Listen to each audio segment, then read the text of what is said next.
I'm going to start this talk in a slightly unusual place, in a talk about sleep. And I'm going to talk about this man. So some of you will recognize this man. This chap is called Phineas Gage. And he was a worker on a construction gang in New Hampshire in 1848 when he had an unfortunate mishap. So one of his responsibilities whilst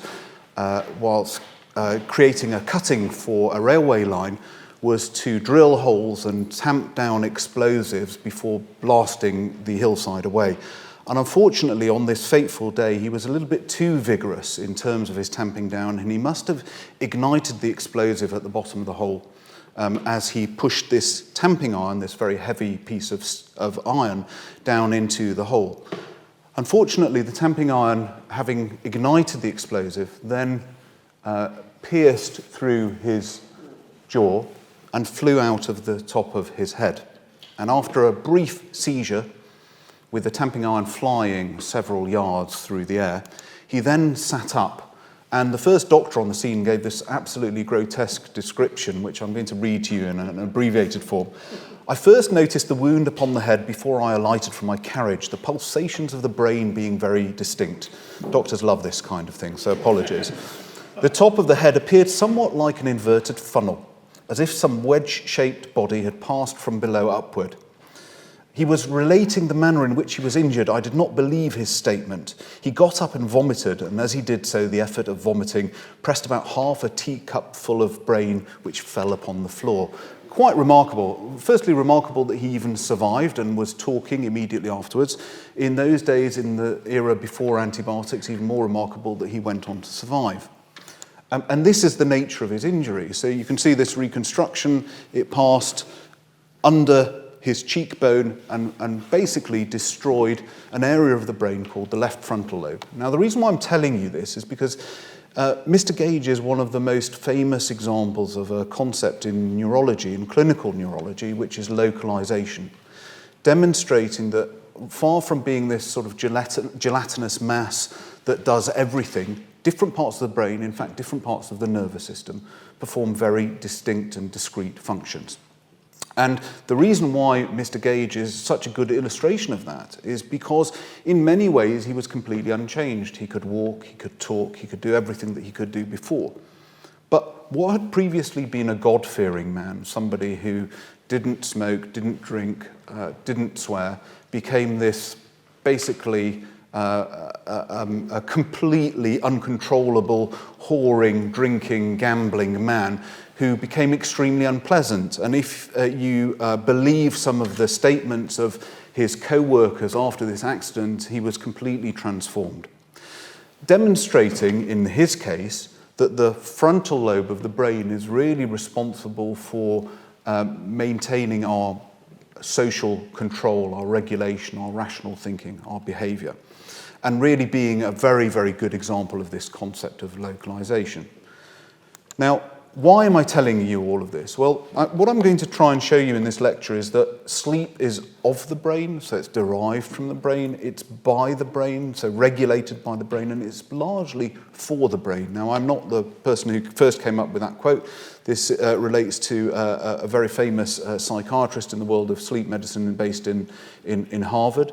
But what I'm going to show you is that many of the sleep disorders that we see result from lesions of the brain. And by lesions, once again, I mean damage or injury or illness that is related to a particular part of the brain or the nervous system. Now, these lesions that we see in sleep disorders are not necessarily quite as striking as a big, heavy tamping iron. Sometimes they are transient. Sometimes they're functional, by which I mean they're related to changes in brain chemistry or changes in electrical activity within the brain, and sometimes they're microscopic, but they are lesions nonetheless, a little bit like that tamping iron. I'm also going to go on to show you what lesioning of sleep itself, so destroying sleep or somehow impairing sleep, also does to the brain, because that gives us some insights into what the function of sleep or the functions of sleep really are. So we used to think of wake and sleep as being these entirely separate states. I've Actually, rather in a prescient manner, I've put in a picture of the Berlin Wall, which seems to be coming back, separating the west of wake from the east of sleep. And historically, it's been put about that sleep is essentially a little death. But of course, we've known that that's not the case. It's not that everything switches off when we go to sleep. In fact, this is one of the earliest descriptions that really gives us an illustration of the knowledge that something goes on in sleep. This is something called the Egyptian Dream Book. It's a papyrus that resides within the British Library, dating back to about 1220, 1230 BC. And in it are descriptions of 108 dreams and their prophecies associated with them. So clearly, people were already at that stage interested in what the function of sleep or the function of dreaming was. It was actually this man, Sigmund Freud, who tried to apply some scientific rationale to the functions of sleep or dreaming. He may not have been entirely correct, but this in many ways was a landmark in the field of sleep research. Now, what we now know about sleep is that it's not simply wake and sleep, but actually that sleep comprises of multiple different stages. And this is largely thanks to work by this chap, Eugene Azarimsky, who in the 1950s was undertaking a PhD, and as many PhDs go, it was rather unsuccessful. He kept on being sent away by his supervisor, failing to do the tasks that he was set, until the supervisor, in a degree of exasperation, basically said, well, look, I'm doing some studies on sleeping babies, go and record their sleep. And he went away and started recording the muscle activity and the brainwaves of babies. And what he showed was that throughout the night, the brainwaves of these sleeping babies changed rather dramatically. So at the bottom of the slide, you'll see these rather large waves, these slow brain waves, that really are a function of the brain slowing down and represent what we now know as non-REM sleep. But interdispersed with this slowing of the brain activity, there were also these periods of time where the brain, and you can see right at the bottom there is a slight flattening, a slight increase in the frequency of those oscillations of the brain waves that are a feature of what we now term REM sleep, rapid eye movement sleep, which is the stage of sleep that we most associate with dreaming. And it's during this stage of sleep that the eyes move back and forth. The brain waves actually look rather similar to the brain waves of somebody who's awake, which is the top trace there.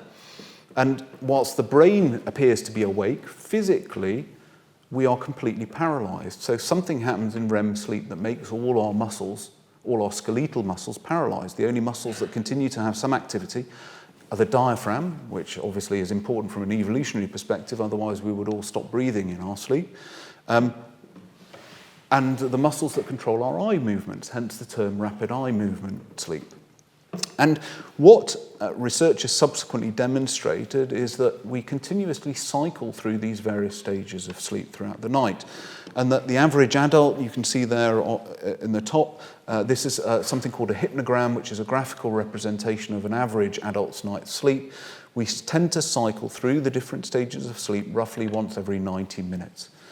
Entering into REM sleep approximately an hour to an hour and a half after sleep onset, and then dipping in and out of REM sleep. With the majority of our very deep non-REM sleep, this is the stage at which the brain waves are the slowest and largest amplitude in the first half of the night, and the majority of REM sleep, what we term dreaming sleep, somewhat incorrectly because we do dream in other stages of sleep, in the latter half of the night. And you can see that those red bars get longer and constitute a higher proportion of sleep in the latter half of the night.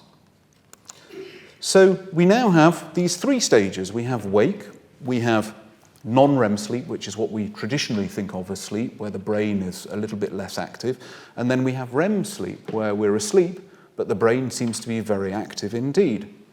But it gets even more complicated than that, because we have a series of sleep disorders that I think very much illustrate that not all is quite so straightforward. So I'm going to show you two videos of two individuals. It's important to stress that both of these individuals are in the deepest stages of sleep. They're in what we term stage 3 sleep. The brain waves in this chap are very, very slow. He clearly is on the basis of the brain waves that we're recording in the deepest stages of sleep. But to all intents and purposes, he looks awake. He's moving around. He's interacting with the wires that are attached to his head. He's interacting with the bed. I mean, he's clearly not behaving entirely normally. It's a bit of an odd thing to be doing in the middle of the night, but he is in very deep sleep. This next video is of a young child who is also in very deep sleep, believe it or not. Please, no, Mum, no! Mum, stop. Mum, please stop me. If I press it, I'm gonna die. No, you're not going to. No, yes I am. No, you're not going to. So he's clearly interacting not in an entirely appropriate way. Please stop it. Of where he Mum! is. But his brainwaves once again show that he's in very deep sleep. So how do we explain this? How can we explain the fact that people in very deep sleep can exhibit these kinds of behaviours? Well, what these represent are a range of conditions called non-REM parasomnias. These are a spectrum of behaviours that arise from very deep sleep, as I've already said. And they can range dramatically. They include sleep talking, confusional arousal, so that's the first video that we saw where that chap sat up and started looking around with his eyes open. Sleep terrors, which is what we saw in that young child. People can sometimes sleep eat, so they can get up in the middle of the night, they can cook, they can often eat things that are completely inappropriate, like the things that come to mind are raw food or bird seed, or sometimes things that they shouldn't be eating at all that are highly toxic. Sexual behaviours in sleep, a condition called sexsomnias, and of course sleepwalking, occasionally even very complex behaviours like sleep driving or sleep motorbiking. I've had patients who have rewired electrical gadgets in the middle of the night without any memory. So these can be very, very complex behaviours. They typically arise in the first half of the night because that's when we do the majority of our very deep sleep. And as you've seen, the eyes are typically open, there's complex speech, people often interact with their environment or with people in the room, not in an entirely appropriate way. People often have no recollection at all over these events. They're difficult to wake, but although occasionally they will have some fragments of memory that something is happening that is appropriate to what they were doing. So, well, how do we explain these kinds of events? Well, in a rather remarkable study from 2000, some researchers in Switzerland managed to get a sleepwalker into a type of scanner called a SPECT scanner. So what this scanner involves is giving somebody an injection of a radioisotope labelled tracer. And whilst they're having one of these events, this tracer doesn't last for very long, only a few seconds. And they somehow managed to get this chap into the scanner and give him the injection within a few seconds of the event starting. And what they demonstrated was rather remarkable, that when you look at this tracer, which is really a measure of brain activity, of metabolic activity of the brain, what they demonstrated was that in the top slide they showed increased activity in an area of the brain called the cerebellum, which is fundamental to movement, and in a very deep part of the brain which is called the cingulate cortex, which is a part of the brain that's responsible for emotions. So increased activity suggesting that there were certain parts of the brain that seemed to be more awake than they should be. What they also demonstrated was that other parts of the brain, so particularly the frontal lobes, and you'll remember the frontal lobes are responsible for rational thinking, for control, for planning, for executive function, seem to be asleep. So really suggesting that what is happening during these events is that part of the brain appears to be more awake than it should be, and other parts of the brain maintain sleepiness, suggesting that actually sleep is not even a simple case of non-REM sleep or wake, but actually that different parts of the brain can exist in different stages of sleep and wake simultaneously. And indeed, further studies have been done. So what we will sometimes do in individuals with epilepsy, for example, that we are considering doing surgery on, we will implant electrodes deep into their brain in order to identify precisely where the epileptic seizure is arising in order to guide further surgery. And in some studies, in individuals who've had epilepsy and sleepwalking, what they've clearly demonstrated is that when you implant electrodes deep into the brain, you see something really similar. So the SPECT scanner told us about metabolic activity, about physical activity. The EEG with those electrodes tells us about electrical activity. And what they've clearly demonstrated on the basis of the EEG, the intracranial EEG, is that something very similar occurs, in that you can see on an electrical basis, different parts of the brain exist in different stages of sleep and wake.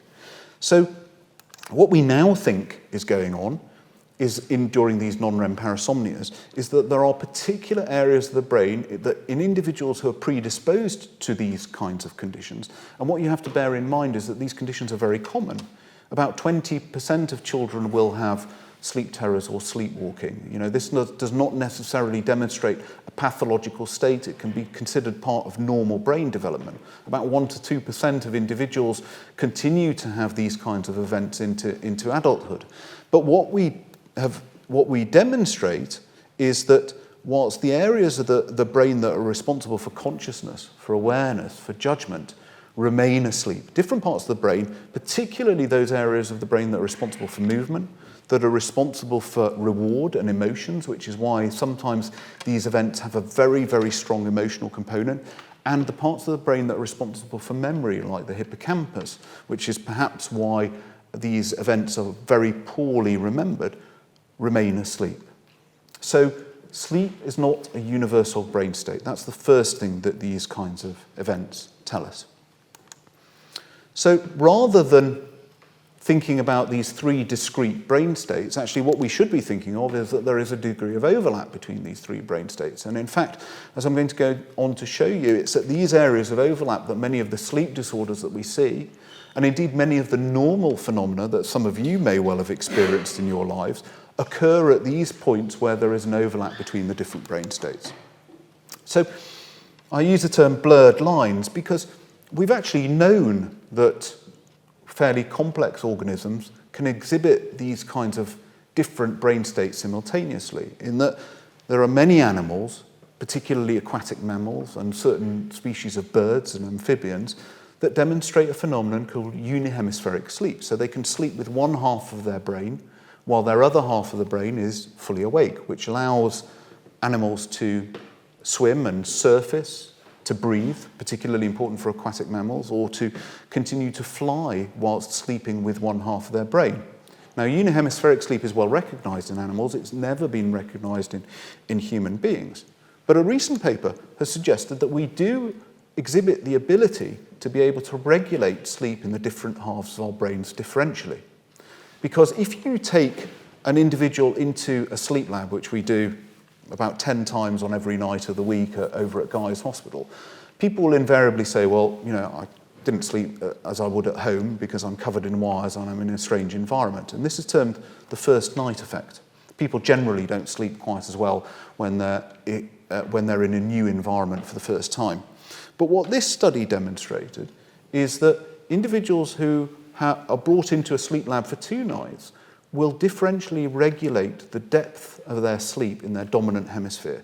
So on the first night, their very deep sleep, which will be much less deep in their dominant hemisphere than it would be on the second night, and it tends to normalize on the second night, suggesting that there are some mechanisms there that enable us to regulate the different halves of the brain in a different way, even in humans. And this may, of course, be an evolutionary hangover, although one can understand why that would be important, because when you're in a strange environment, there may be threats there, and therefore there is an evolutionary imperative to retain some increased awareness over your environment on that first night.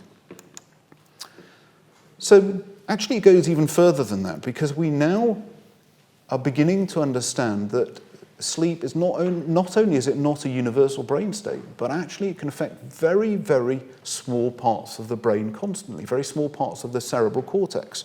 And in this remarkable study from about 10 years ago, what they did was they recorded directly from neuronal units in rats. And what they demonstrated was that actually even during full wakefulness, these little neuronal units, these clusters of nerve cells essentially, seem to exhibit silence every so often. And as the rats are tired, become more tired, as they're more sleep deprived, actually these little neuronal silencers increase in duration and they increase in extent, really demonstrating that these rats appear to be awake and asleep at the same time. And in fact, some of you might already be starting to exhibit little islands of silence in your cerebral cortex. And indeed, when you look at the EEGs, at the brain waves of humans, one start in detail, not necessarily in the way that we study in a clinical setting. What we see is we see some changes that occur locally in different parts of the brain of humans as they get more tired. And it may be that actually when we say, oh, I had a really bad night, I'm half asleep, it may not be that far away from the truth. You may not be half asleep, but you certainly could be 100th asleep. There are small islands of your cerebral cortex that are probably constantly dipping in and out of sleep, and that may well be a very good explanation for why our cognitive function, why our performance tends to worsen as we get tired, because those areas of silence increase. So this concept of local sleep is really starting to percolate through into a broad range of sleep research.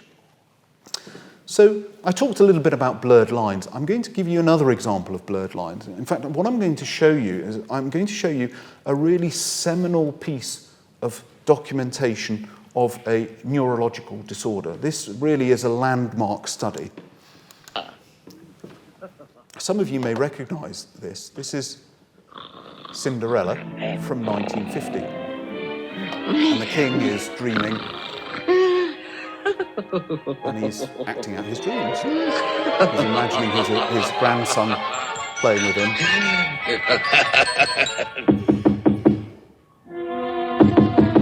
And then he wakes up and tumbles out of bed. This is another example from the same movie.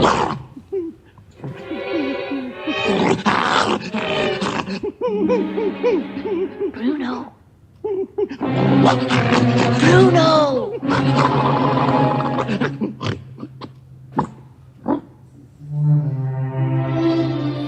Dreaming again. Chasing Lucifer? Catch him this time. That's bad. So the reason why I refer to this as a really seminal piece of medical documentation is this film came out in 1950, okay? It describes a condition that did not really enter into the diagnostic manuals until 1989. So really either Disney was a keen observer of nature or he was a great physician. I suspect the former rather than the latter. And what this really exhibits is a condition called REM sleep behaviour disorder, which essentially is the acting out of the dreams of REM sleep. Now, you may remember that I said to you that in REM sleep normally we're completely paralysed, that all our muscles are completely weakened. But in this condition, for reasons that I'll go into, that mechanism of paralysis that is a feature of REM sleep doesn't work properly. And so this is a condition that is often seen in slightly older individuals, although it can be seen in younger individuals. It usually occurs in the latter half of the night. You may recall that when I showed you that hypnogram, the majority of REM sleep occurs in the latter half of the night.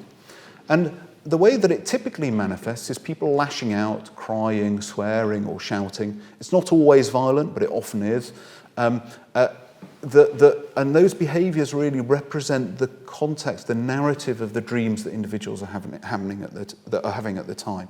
The speech, unlike those non-REM parasomnias that I showed you, is usually unintelligible. It's often a few swear words that you hear, or shouting. Unlike the non-REM parasomnias, people don't tend to leave the bed. If they are woken, they will often have that dream recall that's appropriate to the actions that have been witnessed, as I've said. And these can occur every night, several times a night, and can result in really quite significant injuries to oneself, but also injuries to the bed partner. And there have been well-documented cases of homicide related to this condition. So it is a real problem. So what we see in these individuals, so this is without going into too much detail, the bottom traces are measures of muscle activity. And that muscle activity should be completely flat in REM sleep. And what you see in this individual is you see these really big spikes of muscle activity that shouldn't be there, really demonstrating that the paralysis is not there during those stages of sleep. This is a non-cartoon version of a REM sleep behaviour disorder, just to give you a flavour of what we see in the sleep lab. So you can see that chap lashes out against the bedside cabinet. Now, that bedside cabinet weighs about 50 kilos, so to almost topple it over requires really quite significant strength. And if you watch this chap's arms and legs,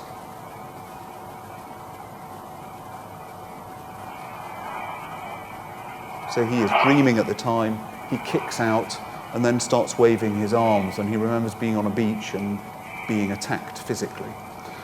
Then, as I said, they're not always violent. And you can see him kind of trying to defend himself with these movements of the arms.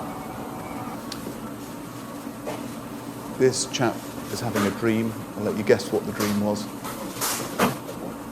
Anybody guess?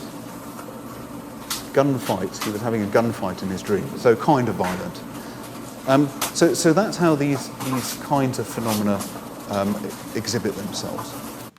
So we used to think of this as being what we term an idiopathic condition. The term idiopathic means we don't really know what causes it, and it's not associated with anything. But actually what we've learned over the last few years is that, particularly in older age groups, this can sometimes be a feature, a very early feature, of a group of conditions that represent degeneration of the nervous system, in particular conditions like Parkinson's disease. And in fact, there have been documented cases of people having REM sleep behaviour disorder up to 35 years before they develop Parkinson's disease. And in this study, which was by one of my colleagues in Barcelona, they followed up a group of older individuals who presented with REM sleep behaviour disorder for 15 years. And what they demonstrated was after 15 years, 91% of those individuals began to exhibit frank features of conditions like Parkinson's disease or related disorders. So to consider it an idiopathic condition is perhaps not correct. We may want to consider it as part and parcel of this group of conditions, at least for the majority of individuals. So why should this be the case? Well, we know that the areas of the brain that are responsible for generating muscle paralysis reside in this area of the brain called the brainstem. It's very far away from the parts of the brain that are responsible for the changes in movement that we see in Parkinson's disease, which are up here.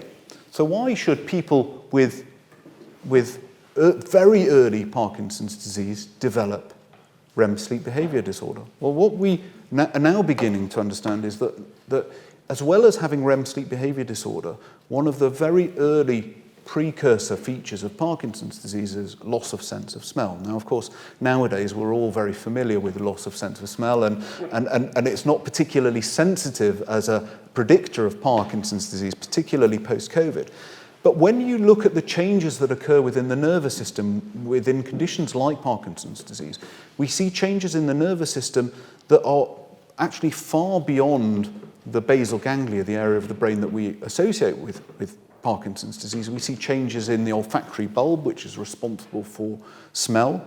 We see changes in terms of looking down a microscope and seeing the histological changes, the cellular changes in the gut, which is why many people with Parkinson's disease complain of constipation for many years beforehand, and also in this part of the brain here, the brainstem, which is where those mechanisms of paralysis in REM sleep reside. So really giving us a very clear example of why these kinds of conditions may arise many years before the development of other features of Parkinson's disease. And in fact, we now know that if we look at people with REM sleep behaviour disorder in isolation, they exhibit lots of changes that suggest subtly that they may be exhibiting one of these neurological problems. So we see abnormalities in smell, in bladder function, in gut function, in the function of the heart. If we do tissue biopsies of various bits of the body, we see deposits of this protein called alpha-synuclein, which is the protein hallmark of Parkinson's disease and related conditions, in the gut, in salivary glands, in various other bits of the body. And so we are perhaps incorrect to consider RBD as idiopathic. We're perhaps even not entirely correct to consider REM sleep behaviour disorder as being isolated, and that perhaps we should be considering this condition as part and parcel of the very early stages of some of these neurological disorders. Now, of course, that's very bad news if you are one of those individuals who exhibits this condition, but actually it's also a real opportunity, because at the moment there are ongoing trials looking at drugs that might modify the risk of developing Parkinson's disease, that might slow the progression of Parkinson's disease. And if this is a very strong marker for Parkinson's disease, before you've got any of the other features, then you might be an ideal candidate for this kind of drug.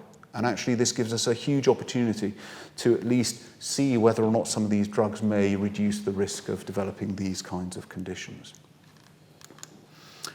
So I'm going to move on to another neurological disorder now. So I'm just going to introduce you to one of my patients who was involved in a TV program.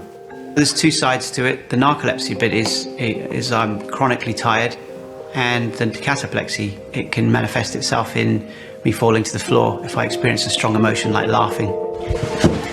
It's any event that I feel is funny, so it's an emotional connection. The first event that ever happened was trying to put the children to bed. I fell to the floor and wasn't able to get up. The kids were laughing, they thought I was just play acting. And I was just lying there. I could hear them and I could see them, but I was unable to speak or move. It was bizarre and just didn't know what it was. So narcolepsy is a neurological disorder that is characterized by a number of specific features. People are profoundly sleepy, often to the extent that they will fall asleep, sometimes even whilst doing relatively active things like playing football or at work, in fairly stimulated environments sometimes. And those sleep attacks are relatively brief. They're often associated with very vivid dreaming. People go into REM sleep very early on in those daytime naps. As a result of the REM sleep coming on inappropriately early, they often hallucinate, so that their dream mentation, their dream narrative, often enters into wakefulness. Another example of one of these blurred lines. So they will often hallucinate as they drift off to sleep or wake up, often seeing people in the room or having out-of-body experiences as if they're floating above themselves. They'll often experience sleep paralysis, which is almost the polar opposite of REM sleep behaviour disorder, that they will wake up and feel completely paralysed because the mechanism of paralysis that is a feature of REM sleep doesn't switch off. Now, these hallucinations and sleep paralysis are also normal phenomena. A lot of, especially the younger people in the crowd, will often report experiencing sleep paralysis or hallucinations. It's often related to sleep restriction or chronic sleep deprivation. But in the context of these other features, it's sort of highly suggestive of narcolepsy. And the final feature is cataplexy, which Phil exhibited very clearly there, which is the sudden loss of muscle strength, usually associated with strong emotion, which may represent that mechanism of paralysis being switched on inappropriately during the day. And I'll come on to try and explain why that might be the case. So what do we know about the origins of narcolepsy? Well, until recently, not a lot. These scans on the left are the scans of a patient with a condition called encephalitis lethargica. Some of you may well be familiar with this condition. This is a condition that essentially presented as an epidemic shortly after the First World War and resulted in features of conditions similar to Parkinson's disease, but also profound sleepiness and some of the other features of narcolepsy. We think now that this may well have been a response to the Spanish flu, a post-infectious phenomenon, although its origins still remain a mystery. At that time, famous neurologists and psychiatrists said, well, look, actually, narcolepsy, there are features of narcolepsy that look a little bit similar to encephalitis lethargica, but when we look at the brains of people with narcolepsy, they look normal. But could this be a similar area of the brain, these very deep structures within the brain, that might be damaged in narcolepsy? The story didn't progress much until this dog and his friends came along to help. Skeeter is a small dog with a very big problem. No matter how much he struggles to stay awake, he can't. For this 11-pound toy poodle, almost every moment is a disturbing, losing battle with the urge to sleep. So actually, the commentary is wrong there. What this dog is exhibiting is cataplexy, that loss of muscle strength associated with strong emotion. The dog is happy to see its owner. If it's presented with food, it will start collapsing. His narcolepsy is triggered. So why is this of relevance? Well, in the 1970s and 80s, Stanford University in California began a breeding program of dogs because there appeared to be a genetic form of narcolepsy in dogs. And after many, many years, what they identified was that in these dogs, there was a mutation in a particular gene, the function of which was not known. And at about the same time, a chemical within the brain called hypocretin or orexin was discovered. And so it was thought that these mutations prevented this chemical, this neurotransmitter, from functioning normally within the brains of individuals with narcolepsy. But when they looked in humans with narcolepsy, none of them had these mutations. There have now been one pair of very young children who have been identified who have mutations in this particular gene. But it really focused attention on this particular chemical, this particular neurotransmitter called hypocretin. And when one looks at the brains of individuals with narcolepsy and you stain them for this neurotransmitter, what you see is that what should light up a particular region of the brain, which is called the hypothalamus, in individuals with narcolepsy, all of those neurons producing this particular chemical have disappeared. They've vanished. And in fact, subsequently, it's been demonstrated that actually if you measure the spinal fluid of individuals with narcolepsy for this particular chemical, they often have very, very low levels or are completely deficient in this chemical. So why should this arise? Well, many of you will be increasingly familiar with these, not necessarily this particular diagram, but with the concept of B cells and T cells. So these are white cells that constitute the core of our immune response. And what we also now know is that in 99% of individuals with narcolepsy and cataplexy, they have a particular genetic marker for something called the HLA type, which is at the core of how our immune system functions. The HLA type defines the way that the immune system presents epitopes, presents bacterial or viral markers to the immune system to generate an immune response.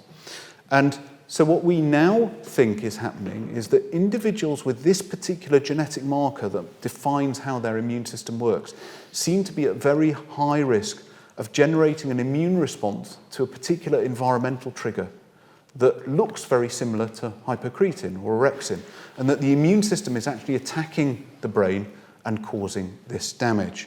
And in fact, what we have now clearly demonstrated is that the H1N1 swine flu, which was around in 2009, 2010, is one of those environmental triggers that seems to be particularly good at generating this kind of immune response.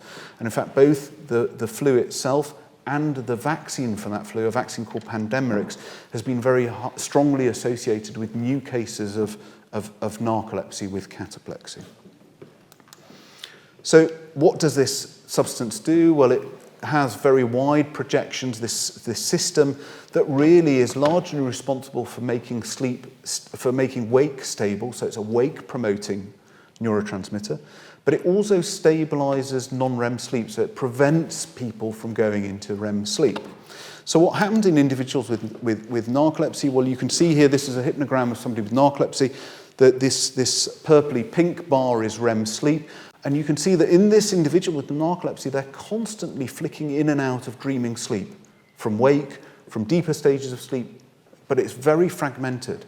And so in these individuals, because they are flicking in and out of dreaming sleep, because those switches between wake and sleep and REM sleep and non-REM sleep are unstable, and the whole of sleep is destabilized, that explains many of the phenomena that they experience. So they experience these hallucinations, they experience this sleep paralysis, they often experience very vivid dreams indeed, and they experience these sleep attacks. Well, what about cataplexy? Well, the honest answer is we don't know why these individuals get cataplexy, but we think that this may well be an evolutionary throwback, in that there are many species that play dead when they're under threat. They exhibit something called tonic immobility. Possums, snakes, amphibians, birds. And some researchers have speculated that the reason why strong emotions, and even things like laughter, which has its origins in a response to threat if one looks at primates, may be triggering these vestigial pathways that mediate this process of losing muscle strength, of playing dead. And that somehow this loss of this chemical unveils or unmasks these evolutionary old circuits. But that's very speculative. Now, the other thing that people with narcolepsy experience a lot of is lucid dreaming. Some of you may well have lucid dreamed yourself. So this describes the phenomenon of dreaming but being aware that you're dreaming, sometimes even being able to control your dreams, which must be a magical thing if you can actually decide where you go and what you do in your dreams. This used to be thought of as being a bit of a figment of people's overactive imaginations. But actually, we now have some really quite amazing evidence that lucid dreaming is a real phenomenon. So in this study that was done in Germany a few years ago, they got a few people who said that they could lucid dream into a scanner. And they asked them to lie in the scanner. It's something called a functional MRI scanner, which tells us a little bit about the activity within the brain. And they asked them to clench their left hand for 10 seconds, then make a particular sequence of eye movements to signal that they were switching sides, and then clench their other side and do that repeatedly. And what they showed was that obviously when they clenched their right hand, this area of the brain, which is the hand area on the other side, because of course our representation of our bodies is crossed, lit up, and when they switched over, the other side, the hand area on the other side, lit up. They then got them to get into the scanner, and while they were awake, to imagine that they were doing this rather than physically doing this. And once again, those same areas of the brain lit up. They then got these people to fall asleep in the scanner, to signal with this prearranged sequence of eye movements when they had begun to lucid dream, and in their dream to clench their hand, their left hand, then their right hand. And sure enough, once again, similar areas of the brain lit up, really demonstrating very clearly that lucid dreaming has an underlying neurobiological origin. You know, it's quite a remarkable study if you think about it. So, and in fact, when people have looked at lucid dreamers, what they've demonstrated is that there are areas of the brain that seem to be in slightly less consistent REM sleep than others. Areas in the frontal area of the brain comes up a lot in this talk, but areas of the frontal lobes that seem to demonstrate some wakeful type behavior within lucid dreaming. Now, implying that perhaps these areas of the brain in the frontal region might be important in awareness, in consciousness, although a very recent study has thrown some doubt onto these studies. Now, why is this relevant to insomnia? Well, many people with insomnia, many people who say, oh, I didn't sleep a wink, when you bring them into the sleep laboratory, actually what you record is 7 or 8 hours of fantastic sleep. And this is a phenomenon that used to be called sleep state misperception. It's now termed paradoxical insomnia. So individuals who complain of a very bad insomnia, but actually when their sleep is objectively measured, they demonstrate very good quality sleep. But actually, rather than this being psychological, as was previously termed, what we now know is that individuals with paradoxical insomnia, with this sleep state misperception, also exhibit some changes on their EEG, on the electrical activity of their brain, demonstrating that different parts of the brain demonstrate some slightly more waking behavior than the rest of the brain. So another example of these blurred lines. So what about lesioning of sleep itself? Well, there are a wide range of conditions that damage or lesion sleep. So chronic sleep deprivation is probably the commonest. But one of the very common conditions that we see in a clinical sleep setting is a condition called obstructive sleep apnea. So this is a condition whereby, usually for anatomical reasons, the airway in sleep obstructs. Our airway is kept patent by multiple muscles that maintain the rigidity of the airway. And as we drift off to sleep, the airway becomes a bit more floppy and it begins to reverberate, which is why most of us snore. But if your airway is a little bit more narrowed or a little bit more floppy, then it can sometimes collapse in on itself and completely obstruct. And that disrupts sleep because your oxygen levels drop, your brain detects the fact that there is increased resistance to sleeping, your depth of sleep rises, and then the muscle strength returns and the airway becomes more patent. And in people with very bad sleep apnea, they can obstruct sometimes as often as 120 times an hour throughout the night. So you can imagine that this is very, very disruptive to sleep itself. And we now know that conditions like obstructive sleep apnea and some forms of insomnia, although not all forms of insomnia, are associated with a whole range of negative health consequences. Conditions like high blood pressure, conditions like heart disease, stroke, and importantly, cognitive decline, conditions like dementia. Now, why should that be the case? Well, if you look at the protein that is deposited in the brain in conditions like Alzheimer's, a protein called beta amyloid, and you measure beta amyloid in the spinal fluid of individuals, even after a single night of sleep deprivation, you see a fundamental alteration in terms of levels of beta amyloid in the spinal fluid. So you can see here, this is somebody who is left to sleep, their beta amyloid is a little bit lower, and then they're left to sleep throughout the night, and in the morning, their beta amyloid levels drop down. In this individual, who clearly has been kept awake all night because they've had lumbar punctures all the way, spinal taps all the way through the night, what you see is you see a dramatic deviation in terms of their levels of beta amyloid in their spinal fluid. It's much higher than it would have been if they had been left to sleep. And in fact, when imaging studies have been done looking at markers of beta amyloid in the brain, even after a single night of sleep deprivation, levels of this protein, and once again I would stress that this protein is one of the fundamental culprits that are thought to underlie Alzheimer's disease, change within areas of the brain that are implicated in Alzheimer's disease, like the hippocampus, which is fundamental to memory. So suggesting at least one explanation for why sleep disruption or sleep deprivation may be associated with these conditions. And in fact, why this may be the case has become apparent in recent years as well. When I was at medical school, we were taught that the lymphatic system, which is a drainage system that brings extracellular fluid back into the circulation, exists everywhere apart from the brain. But in the early 2010s, actually it was demonstrated that whilst there isn't a lymphatic system within the brain, there is a very, very similar system on a microscopic level. And they demonstrated that there are a series of channels, microscopic channels, that run through the brain, whose function is actually to cleanse the brain of toxins or metabolites that have accrued over the course of the day. And that actually these channels open up by about 60% in deep sleep or under conditions of anesthesia.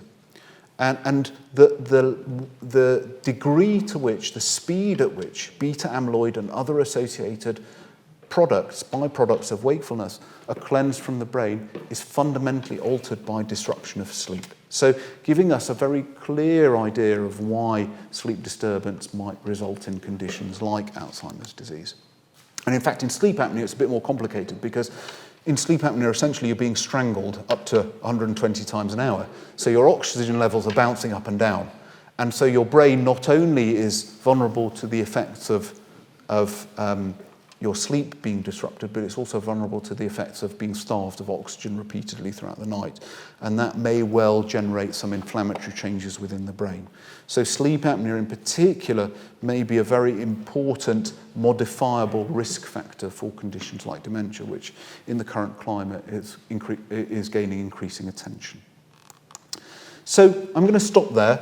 I hope that I've demonstrated to you that sleep is not a single brain state, that sleep is not even a global brain state, that when you look at the conditions that afflict us, or indeed some of the phenomena that afflict us, even if we don't have any particular health issues, then these give us some really important insights into the regulation and the functions of sleep. And that these phenomena can very much be explained in terms of blurred lines. Thank you.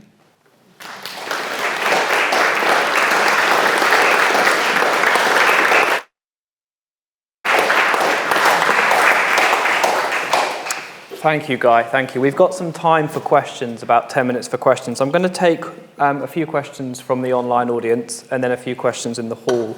The most popular question we have online is, what can we do ourselves to manage apnea and combat drowsiness during the day? Well, specifically to apnea, so sleep apnea is associated in some individuals with increased weight. So when we put on weight, first of all, it causes some changes in terms of the movement of our chest, but it also, fat is deposited in our neck and also in the muscles of our neck.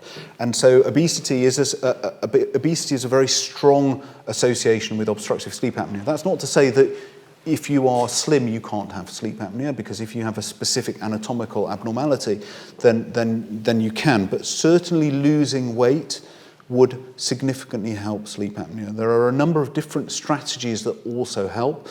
So there is a treatment called APAP, which is a mask-like device that generates positive pressure and it stops the airway from collapsing down. And this is an extremely good treatment for sleep apnea and can transform lives, actually, when it comes to people who are really very severely afflicted by sleepiness.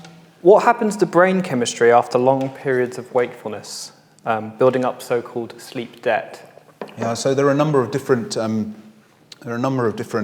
chemicals that regulate sleepiness.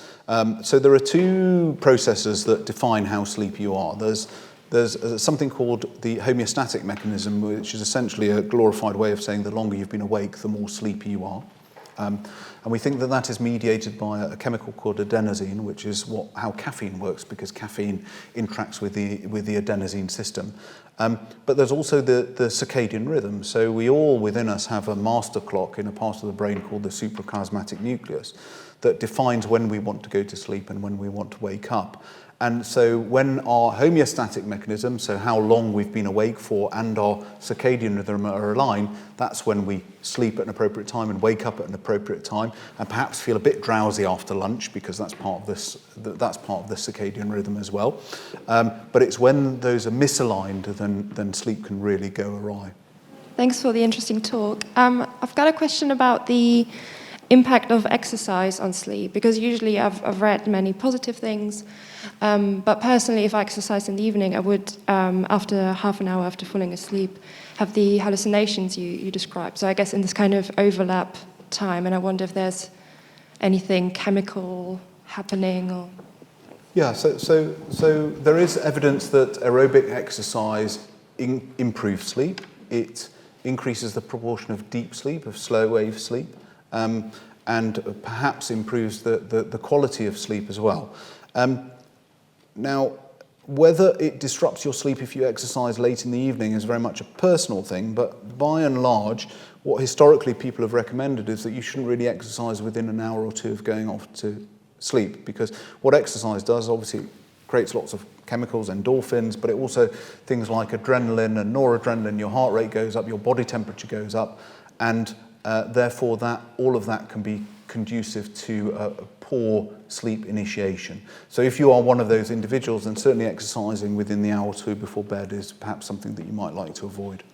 Thank you, Professor. Here we are in electric light. Does the fact that we don't live by daylight and nighttime anymore affect our sleep generally and lead to more of the sleep disorders that you've been talking about? Yes, I mean, this is a rather controversial area. So historically it was said that if you expose yourself to environmental light at inappropriate times, then it can generate insomnia. It can generate difficulty sleeping, because we know that if you expose yourself to very bright light, then that interferes with your circadian clock. It suppresses a chemical called melatonin, which is a chemical signal that part of your brain called your pineal gland pushes out. That is a signal to the rest of the brain to go to sleep. Actually, it's probably not the case that a quick burst of playing on your mobile phone necessarily does that on a night-by-night basis. But certainly if you expose yourself regularly to bright light in the evenings, what that can do is it can shift your body clock back. It can cause something called a delayed sleep phase, where you start wanting to go to bed later and wake up later. And that's fine if you don't have to get up for work or school or anything else, because you go to bed later and you wake up later. But for most of us, we have to get up in order to get to school, to get to university, to get to work, and that can result in chronic sleep deprivation. How reversible is this sleep damage, as to speak? Is it permanent? I think the answer to that is we don't know yet. Is a very short answer. I think there are many areas of this that we don't fully understand.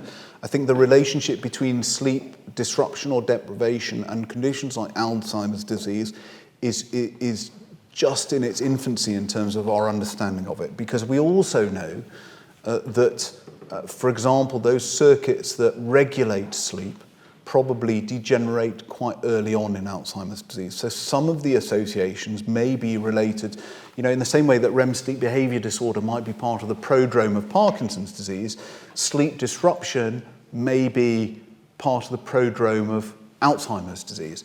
And so these are all works in progress. And I think that we'll hopefully have those kind of answers in the next 10 to 20 years, but we don't have those answers now, I'm afraid. You mentioned briefly about circadian rhythms. Can you just say a bit more about whether the Mediterranean pattern of having a siesta and sleep of a reasonably substantial length in the afternoon and a shorter sleep in the night, both in terms of quality of sleep and also whether the conclusions around some of these conditions are any different in that sort of environment compared to the sort of the Western European pattern of having one long sleep? So I think that it's always difficult to unravel the effects of changes in lifestyle related to sleep from other aspects of lifestyle. What we do know, there was a very recent study that was done in Greece, I think, which demonstrated that actually after a siesta-type nap, your blood pressure in the afternoon is significantly lower. So there is some rationale for that kind of pattern. I think that people often say, well, should I be having an afternoon nap? And the question is really, well, why are you having an afternoon nap? Because if you're having an afternoon nap because you're getting 8 hours a night sleep, but you're waking up feeling completely exhausted, then you should probably be looking at why you're feeling so exhausted. If you are, living life to the full in a sort of Mediterranean style and going to bed at 2 a.m., getting 6 hours at night, but then getting an extra 2 hours at lunchtime, then certainly some evidence points to that as being quite helpful. So you said that the CD4 proteins and CD8 proteins are involved in the genetic mutations, and I know that HIV patients and AIDS sufferers have lower levels of CD4 proteins. Mm-hmm. So does that mean that people who have got HIV typically have sleep problems? And also, I know that some people are on antipsychotics, such as chlorpromazine, results in a granulocytosis, which again lowers levels of eosinophils and CD4 proteins. Yeah, so I think the immune mechanisms that underlie narcolepsy are rather different from what is seen in HIV. But it's important to understand that obviously your specific question, which was, do people with HIV have an increased risk of sleep disorders? Yes, they do, but they have multiple reasons as to why that might be the case. The effects of the medication that they're taking, pain which is associated with some of the older antiviral drugs. So a lot of patients who have been on antiviral drugs for a long time have a painful neuropathy. There's obviously the psychological consequences of being diagnosed with HIV. So that's a little bit more difficult to unravel. Similarly, actually, the agranulocytosis with antipsychotic drugs is quite a rare phenomenon. But certainly, people who are on antipsychotic drugs have a very wide range of sleep disorders, in part related to their underlying reason for being on those drugs, and in part related to the fact that a lot of these drugs do cause conditions like restless leg syndrome and an associated condition called periodic limb movement disorder. So there are multiple reasons, once again, why people on these drugs might have sleep issues, but it is separate from narcolepsy. Thank you, Professor Leschziner, for a really interesting lecture, and thank you to the audience for coming. Do join us on Tuesday, the 5th of April at 6 o'clock for the last lecture in this neuroscience series, Is Dementia Inevitable?, from Professor Martin Rosser. And the last thing to do is to thank Professor Leschziner. So thank you very much.